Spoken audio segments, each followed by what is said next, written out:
He joins us here around the desk at the SGX for this conversation. Sanjay, thanks so much for being here. Welcome. Dan, it's a pleasure to be. First time on CNBC Asia. I go to your New York show, but great to be here for the first time. It's very good to have you. So tell me, what are you doing here in Singapore and what brings you to our region? Yeah, well, Dan, we are kicking off our VMware Forum series, which starts in Singapore, and then we go to various different cities in Asia, sort of like a Rolling Stones concert.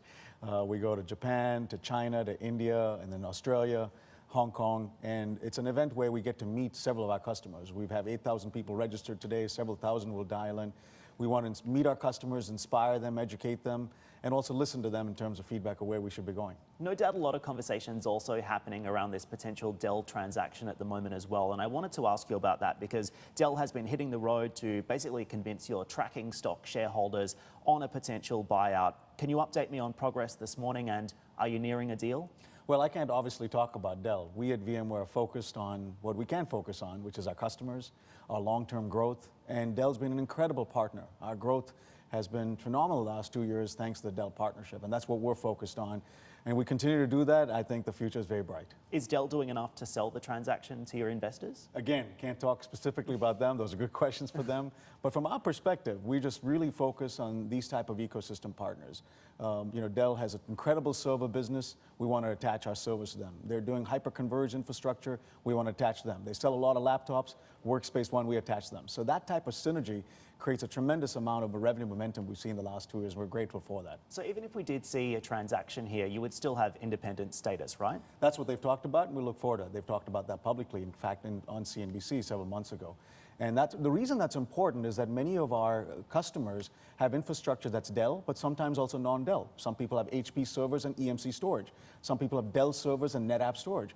And VMware has this very nice status, like a Singapore or a Switzerland, an independent company that can serve any hardware, any cloud, any device. So if we did see a transaction going ahead, would it change the strategy at all from your perspective? Not for VMware. We're very, very focused on our customers, our partners. We have 500,000 customers, 75,000 partners. They guide us. And we are focused on that innovation for any cloud, any app, any device. And I think that's just going to continue because we see a lot of headroom for that type of opportunity with our customers. So Sanjay, give me some clarity on this. When do you expect a deal to be announced? Certainly. You're pushing me really hard, but I can't tell you anything more than I have, which is really what we have to focus on, which is our focus on customers. And Dell will, of course, update their own strategy. This year? We'll have to see.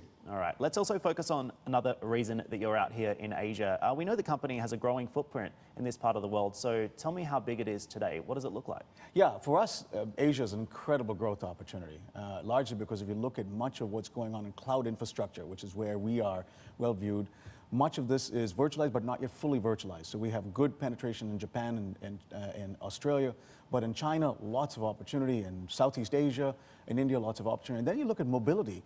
A lot of the devices of the world are here because a significant part of the population is here.